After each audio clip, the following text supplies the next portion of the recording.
Well, good evening, and thank you for coming to the Hutchinson Arts Center. My name is Mark Reset. I work for the Arts Center. I also work for the Hutchinson Reno Arts and Humanities Council, and in partnership with the Arts Center and Hutchinson Community College, the Emancipation Day Celebration Committee, and also the NAACP in Hutchinson. We're very proud to sponsor Lemuel Sheppard and have him here. Lem is an accomplished musician and noted scholar of folk music. He'll be talking to you a little bit about some of his instruments, some of the origins of his songs, and sort of give you a different slant on what you've been hearing all your life. It's a different perspective, and it's sort of cool. Also, I hope he talks a little bit about his mentor, Eva Jessey, who was a trailblazer in many ways, a Kansan from Coffeyville, Kansas, and of course was the director, first woman, I think, choral director on Broadway, and first woman of color, certainly. And she was the choral director for George Gershwin's Porgy and Bess, and was a mentor to our friend Lemuel. So, I'm very proud to introduce Lemuel Sheppard. Thank you. Thank you. Thank you very much. Let's see. You know, Eva Jessey, I met her when I tell people that I work with Eva Jessey, they'll say, well, you don't look that old. You should be like 80 or 90 years old, because she was active in 1930. But I met her when she was 87 years old, and I was, a college student. And she put together a choir. She had been with Porgy and Bess for like 50 years, all over the world. And she decided to retire back near her hometown of Coffeyville, Kansas. And so the university found out about her and found out that she was still alive and still was active. So they brought her to Pittsburgh for 2 years, and she wound up staying there 4 or 5 years. And so she decided to put together a 70-piece choir, and it wound up, after the 5 years, whittled down to like 8 of us who were still left with her. And at that point, I knew her well enough, and I said, why was she so hard on everybody? Because she always worked with, 8 or 9 people anyway. And she said, all the great conductors were that way. She said, everybody's talented. Everybody can sing. She'd been around so many talented people. She said, it's pretty easy to find somebody who can sing, but not very many people can do the road and the traveling on buses day in, day out. And she wanted to find people who were tough, talented, but also tough. Could be on the road for a long, long time. But the music that I was impressed with her goes back to, in American music, when we didn't have names for everything. We didn't call it country, or we call it something else. We didn't call it jazz yet, call it blues. It was just American music, and it was kind of growing out of this people coming together. And in New York City, the Harlem Renaissance brought all these people together. Let me do a song that and most of the songs I learned them from reading diaries. And so Frank Marshall Davis from Ark City, Kansas, he said he went to Wichita when he was a young man during this 1912, maybe. There was 1917 in there, and he heard W.C. Handy, and he heard them playing Trouble in Mind, and it was such a popular song back in those days.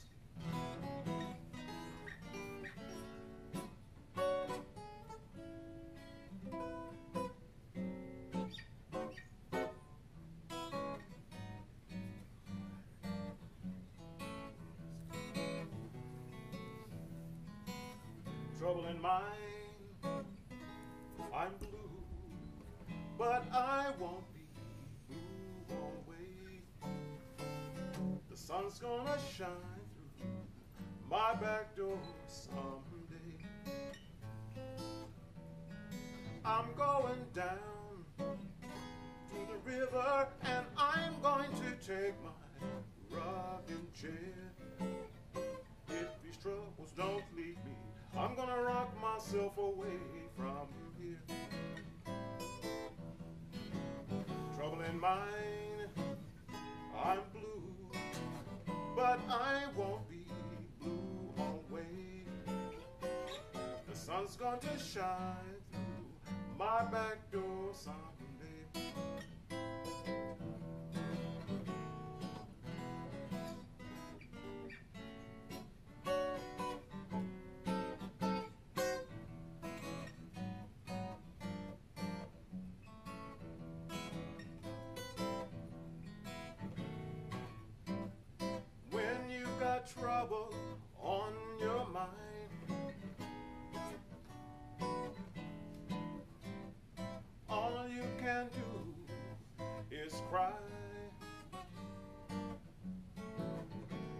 mind, I'm blue.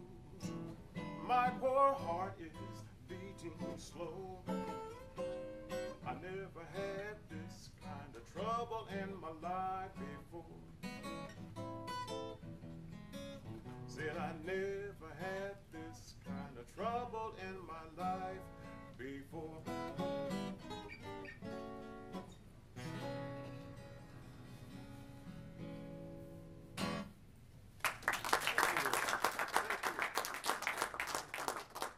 You know, a lot of those songs, you know, they came out of that Harlem Renaissance era, the 1920s.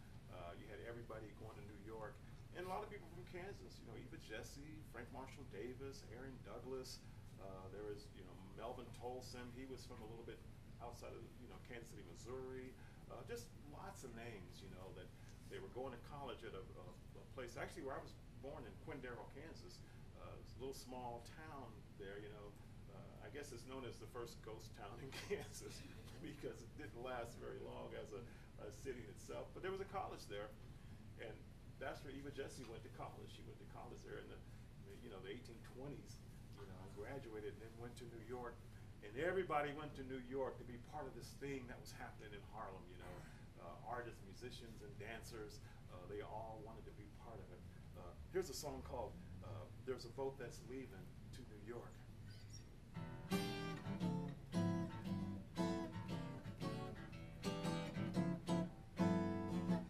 There's a boat that's leaving to New York. Come with me, that's where we belong. You and me can live that high life in New York. Come with me, that's where we belong. I'll buy you the swellest mansion up on Upper Fifth Avenue, and through Harlem we'll go strutting. We'll go strutting, girl. There'll be nothing too good for you. I'll dress you in silks and satins, in the latest Paris styles, and your blues you'll be forgetting. You'll be forgetting, girl. There'll be nothing but smiles. There's a boat that's leaving soon to New York. Come with me, that's where we belong. That's where we belong. Think you can lick it? Give it a wicket. And buy you a ticket and come to New York. Can you lick it? Give it a wicket. And buy you a ticket and come to New York.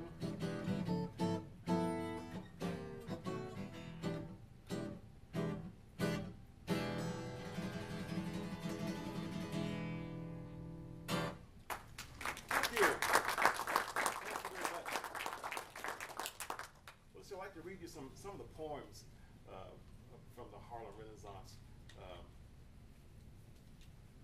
It was kind of a collaboration, you know, the musicians and the artists, the dancers, that they all had with each other that inspired one another. I like this Frank Marshall Davis poem. It kind of sums up, you know, what they called the Negro problem back in the 1900s. And Frank Marshall Davis, you know, he had gone to college in Manhattan, and like a lot of college graduates, he got a job as a porter. And, you know, I remember, you know, not knowing much about what a porter was. I grew up in Kansas City, Kansas, and there was an older man in my neighborhood, retired, always dressed very nicely, had spectacles on, and he got the most respect in the whole neighborhood. He was maybe in the 70s or 80s. And so I asked my father what he did, and my father said he was a porter, which was a very lofty thing to be. You know, you made a lot of money. And then, you know, maybe like in the 70s, we moved, and then there was maybe the 63, you know, maybe we moved, and there was another man in the neighborhood by 1960 who lived next door to us, and he was a porter, but he was a much younger man, and this was like in the 60s, and so I asked my father, was this guy, what kind of job did he have? And my father said, he's just a porter. So just in a generation, you know, for an 80-year-old man who was a porter in the 1920s, it was a big deal. But in the 1960s, there were a lot more opportunities. So it's just kind of funny. It took me years to find out, what changed between being a porter in 1920 and being a porter in 1960. Frank Marshall Davis wrote, Giles Johnson had 4 college degrees, and he knew the why-for of this and the wherefore of that. He could orate in Latin, cuss in Greek, and having learned such things, he died of starvation because he wouldn't teach and he couldn't porter. And that was what the problem was. You had those 2 things at your disposal if you were going to make a good living in those days. Langston Hughes wrote a poem called Dinner Guest Me when he finally went to Harlem. And this poem talks a little bit about the split between the older generation, Alain Locke, William Du Bois, this first generation of free men that were born, and Langston Hughes, they were maybe the 20-year-olds, and so you had these 40, 50-year-old guys and the 20-year-olds. He wrote, I know I am the Negro problem, being wined and dined, answering the usual questions that come to white mind, which seeks demurely to probe in a polite way the why and wherewithal of darkness USA, wondering how things got this way in current democratic night, murmuring gently over phrases Du Bois, I'm so ashamed of being white. But the lobster is delicious, the wine is divine, in the center of attention at the table mine. To be a problem on Park Avenue at 8 is not so bad. Solutions to the problem, of course, can't wait. So he was kind of accusing this older generation of not really doing very much. They liked talking about the problem. They were writing books about the problem. But this younger group was coming in, and so here's one of his poems that he talks about this new group of young poets and young people coming in. We have tomorrow bright before us like a flame. Yesterday a night gone thing, a sundown name. And dawn today, broad arch above the road, we came, we march. So he's kind of letting this older generation know that the young ones are coming in and we want to do something different. It's a more radical group during the Harlem Renaissance. I'm gonna play a song that's based on his most famous poem, The Negro Speaks of Rivers. And he learned a lot of this history. He actually wrote this poem, he said, on a train or some transportation he was on. He had been visiting his father in Mexico. And he said his father wanted him to leave America, go to Mexico, you don't have to be black or white in Mexico. Just go there, because his father was an ambassador or something. He hadn't spent much time with his father. They didn't get along. But he wrote this poem, but it was after he had been exposed to the history of African Americans going back to Africa, but not just in Africa, in Russia, and Scotland, and Ireland, and all over the world. And so he came up with this poem as a way of telling his father that he has more here in America, being an African American, than he would have in Mexico, being whatever people thought he was. And he used to go on boats and masquerade, he said, as a Hispanic person. He would go on ships and get little jobs because he would just want to take it off sometimes, he said, and just not be a black person anymore. But this was a point that he decided to leave it on. He was embracing his history. So I put it to music. I've known rivers. I've known rivers. I've known rivers, ancient as the world, older than the flow of human blood through human veins. I've known rivers. I've known rivers. I've known rivers, ancient as the world, older than the flow of human blood through human veins. My soul has grown deep like the river. I bathed in the Euphrates when dawns were young. I built my hut near the Congo, and it lulled me to sleep. I looked upon the Nile and built the pyramids, and above them I heard the singing of the Mississippi when Abe Lincoln went down to New Orleans. Went down to New Orleans. I've known rivers. I've known rivers. I've known rivers, ancient as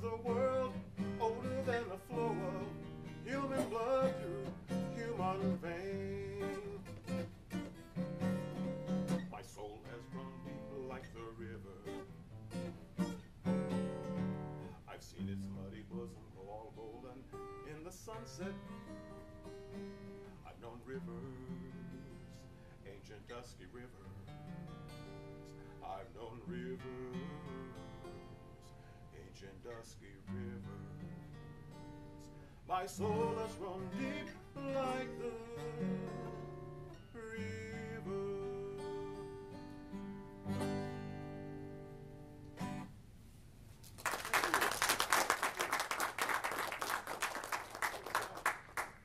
Let me switch guitars and I'll play a little slide guitar because this was the music that was coming out of the South, coming to New York. And you know, when we look at music today, you know, jazz and blues is just, you know, this American music. During the Harlem Renaissance, they thought, well, we don't like jazz and blues. You know, W.C. Handy and those musicians, they thought this was raw material, and they could turn it into something that was palatable. And that's why they, you know, they didn't really think jazz and blues music had any lasting power. They wanted everything to be classical. They were all classically trained. But there was some great music developed, you know, like when we hear spirituals today, they're all classically done. And they borrowed, you know, the formulas from classical music, and they infused them with spirituals. But this is what was coming to them.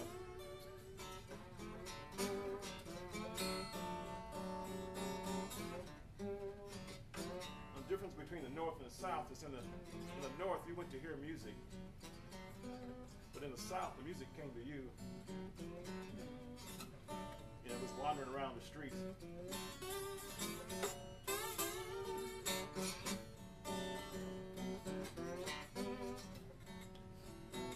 I woke up this morning, I was looking around for my shoes. I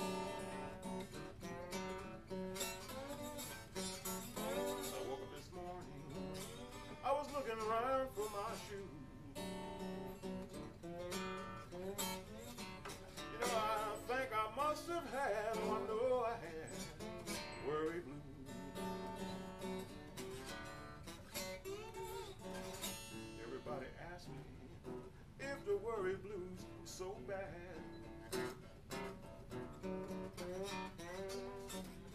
Everybody asking me if the worry blues is so bad. Turn out to be the worst kind of blues that a man ever did have.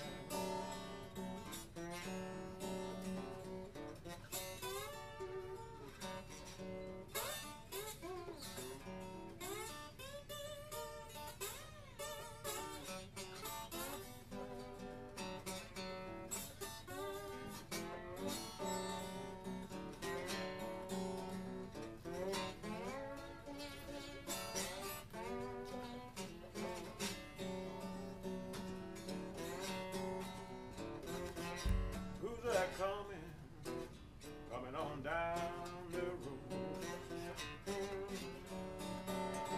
Coming down, who's that coming? Coming on down my road. You know, I think it looked like Maggie Campbell, but I think she walking too slow.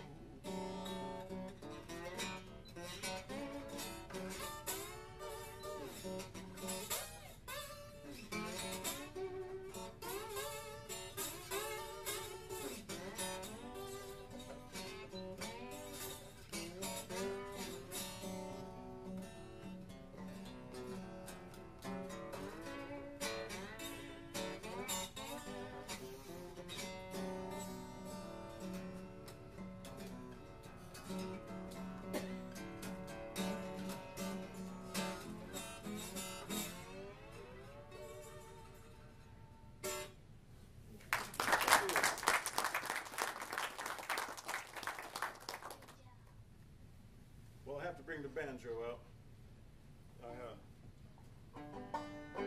One thing I did learn is during in the Harlem, you know, when you listen to poems and things written during the Harlem Renaissance, there's a lot of writers, they would use the name banjo as a person. The person's nickname was banjo. And if your nickname was banjo, that means that you were part of the old days. You know, you were kind of, you know, you weren't like, you know, somebody who they disrespected, but it's like you were somebody who they didn't really think was that hip. You know, you were part of the old days. And so sometimes you see that name, banjo. This was a guy named Banjo who was on the street, and that's what they thought about the instrument, the banjo. They didn't really think about that it was. They wanted you to play the violin, the piano, the trumpet, and I'm always reminded of that beautiful picture that painter did. I mean, somebody will remember this guy. It's a picture of an older man, and he's holding a banjo, and there's a young boy sort of in his lap, looking at that banjo. I'll remember the name in a minute. I have it on my wall somewhere. But this was an artist that actually, an African American artist who actually went to France to work. He wasn't part of the Harlem Renaissance. They didn't really like this kind of painting. He was in a small cabin. There was a fire behind him, and dressed really shabbily. And it's a very famous painting of a black man with a banjo. And this kind of image was shunned, during the Harlem Renaissance. They wanted pictures of more sophisticated, African Americans. And so it always made me wonder, even still today, we think about those old pictures and how much was really lost during the Harlem Renaissance. How much of this, the colonial, there was poets, going back in the 17th century who they ignored because they wanted everything to be new. They said, we're forging ahead from this point on. But I'm going to do Roll Jordan Roll. This is a song I learned from Eva Jessey. And it took me years to research the song and find out why it was so important. But it's considered one of the oldest of all the spirituals. Roll Jordan, roll. Roll Jordan, roll. When I die, I want to go to heaven to see old Jordan roll. Hey, sister, should have been there. Yes, my Lord, sitting in the kingdom to see old Jordan roll. Roll Jordan, roll. Roll Jordan, roll. When I die, I want to go to heaven to see old Jordan roll. Children, hear the words I say, let your days be long. Roll Jordan, roll. Roll Jordan, roll. Now let no mean spiteful word be heard upon your tongue. Roll Jordan, roll. Roll Jordan, roll. Roll Jordan, roll. Roll Jordan, roll. When I die, I want to go to heaven to see old Jordan roll. When I die, I want to go to heaven to see old Jordan roll.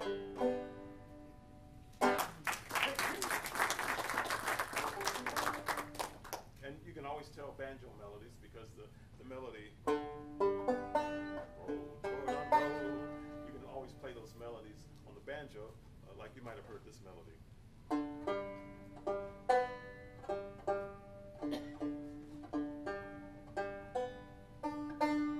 that ring a bell? And if you look up that melody, Amazing Grace, you'll see it says American Folk Melody, and that's where it came from, the banjo. Let's see, there's another song called I've Got Mine, and it was an old banjo song. And these were the songs, when Eva Jessey would play these songs for me, her father, and that's what got me really interested in her and her music.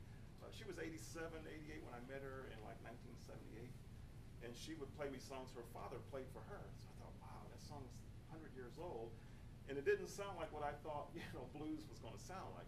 It really sounded just like American folk songs. And so her father was from Tennessee, and then he relocated to Coffeyville, Kansas, and so I was trying to put together this music.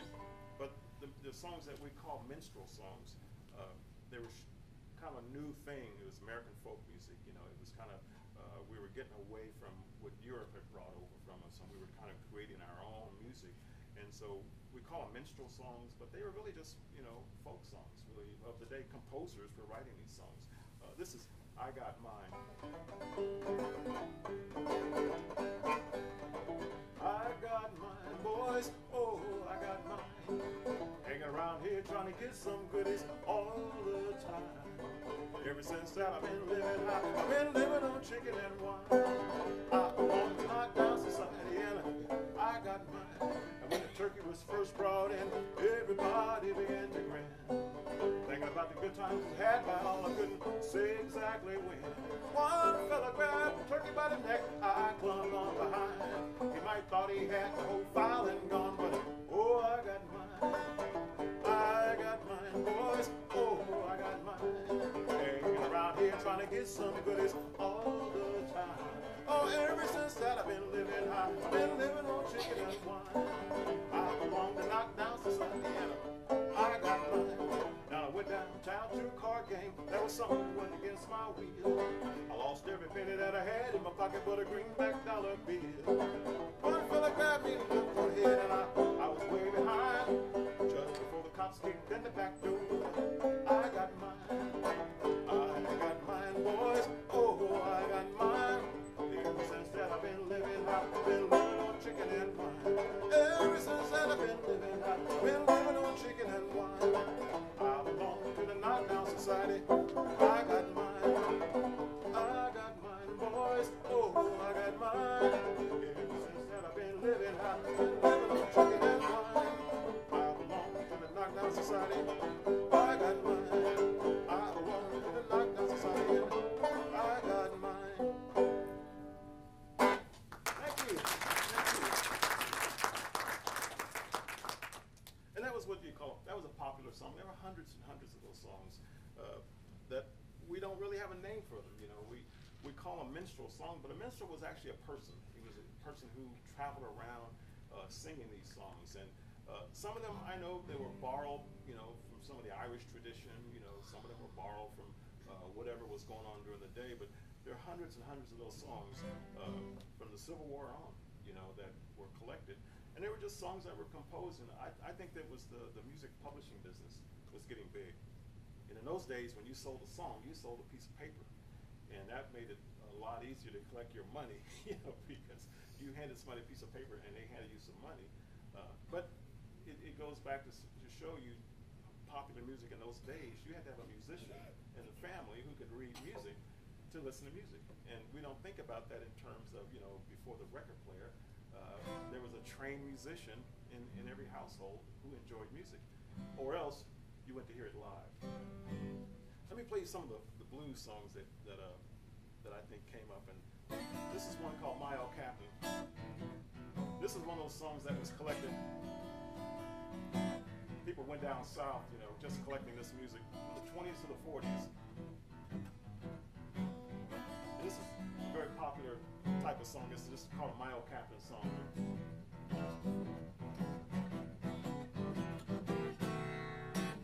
If I'd have known my captain was blind, darling.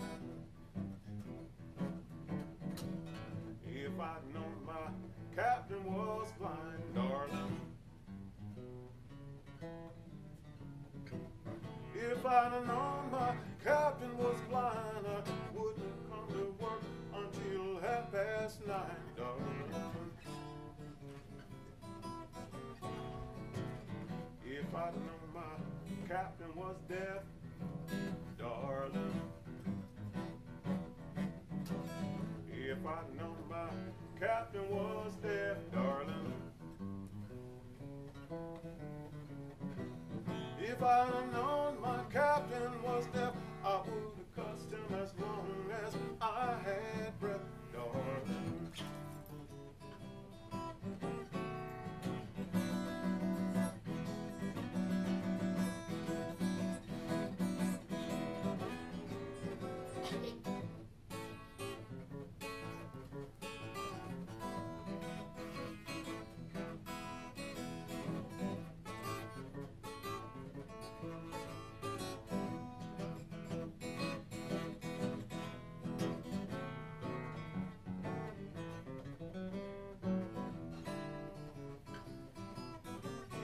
You know, he said when he dies, he's gonna let me free, darling.